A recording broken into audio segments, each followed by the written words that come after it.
Greetings, I'm Teek, and this is the show where I go over things that were of interest to me in the last week. Fortunately, I have a great many interests, so there's probably something for you here too. At least if you're a fan of Nintendo. With the world still all but shut down thanks to the coronavirus, about the only thing of note that happened this week was a mini Nintendo Direct, so let's dive into that. Bravely Default 2 was the highlight of the Direct, giving a first real look at the JRPG sequel. Like the original, an unlikely band of 4 heroes will set out and fight people to literally take their jobs to advance the game's class-based battle system. The game will be out later this year, but a demo is available now if you want to dive in. For Pokemon, an update on the upcoming DLC expansion reveals that you'll be taking your Cub Fu through one of 2 towers on the Isle of Armor. The tower challenge you choose will determine what your Cub Fu eventually evolves into. Completing the challenge will also unlock a Gigantamax form and a special move for your starting Pokemon, presuming they're still on your team. The mini Direct also highlighted a bunch of upcoming games, along with releases that have already made their way to the Nintendo eShop. Available now, Shinseki Into the Depths looks kind of Metroid-like, having you exploring and fighting monsters in the underwater ruins of humanity. Good Job is a weird-looking game where you play a stick figure tasked with various odd jobs in the office. You get a lot of ways to do things, but I can't imagine the fun ones will be well rewarded. For those of you looking to stay physical during the quarantine, Ring Fit Adventure is getting a free update, adding a variety of Nintendo music tracks to move and twist to. Marvel Ultimate Alliance 3's third DLC pack is available, bringing Marvel's first family into the fight against Doctor Doom. And for another classic port, Star Wars Jedi Knight Jedi Academy is out today in its high-res glory, with Episode 1 Racer coming soon. A remake of Panzer Dragoon is also out now if you feel like blowing stuff up on a dragon.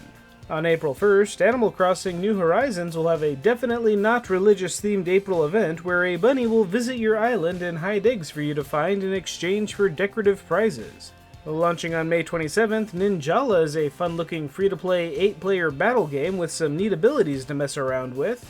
On May 29th, Xenoblade Chronicles Definitive Edition will bring the classic Wii RPG to the Switch with fancy new graphics and content. And on the same day, 2K Games will be dropping a load of their franchise titles. The BioShock games, the Borderlands games, and XCOM 2 will be hitting the Switch. I love XCOM 2, but I know how XCOM 2 runs on my PC. Running it on the Switch could get, interesting.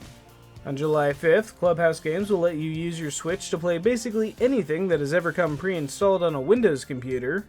And later this June, we'll be receiving the first new fighter for the Smash Bros. Season 2 package. Nintendo announced that the new fighter will be from ARMS, finally, but they didn't say who it would be. Curious. In the meantime, Nintendo Switch Online subscribers can play ARMS free from now until April 16th.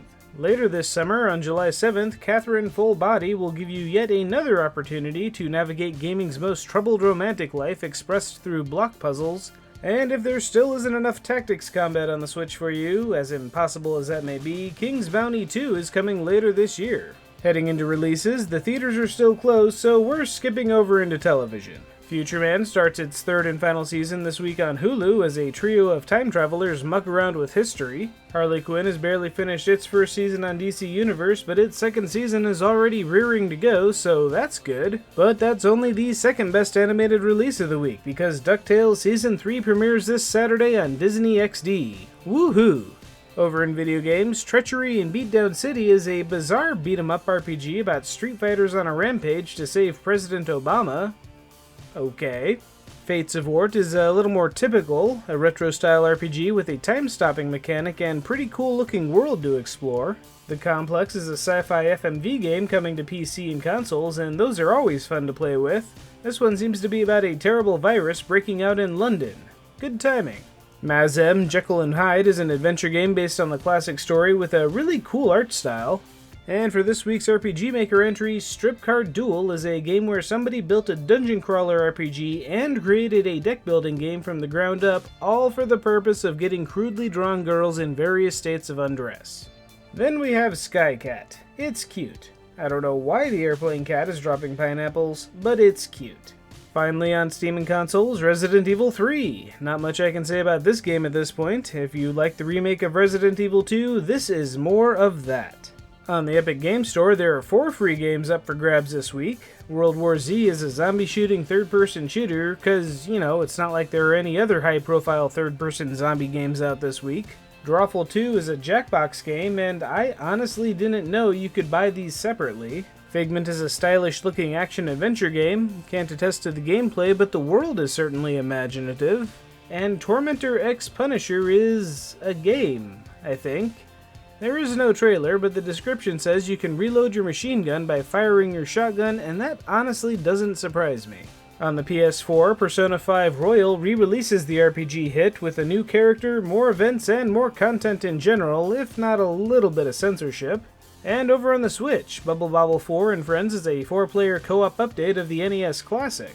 Likewise, Stones of the Revenant is a neat-looking 2D side-scroller that also has co-op options. Ty the Tasmanian Tiger is a relic from the good old days of 3D mascot platformers making its way to the Switch with an HD coat of paint. Snakey Bus looks neat. I think it's supposed to be a 3D version of Snake, and I'm cool with that, especially when it's as stylish as this. And finally, Horror Bundle Volume 1 is a collection of 3 otherwise unrelated games. Paranautical Activity is a voxel shooter from when those were big, Uncanny Valley is some kind of pixel art horror game, and Slain Back from Hell is a neat-looking Metroidvania.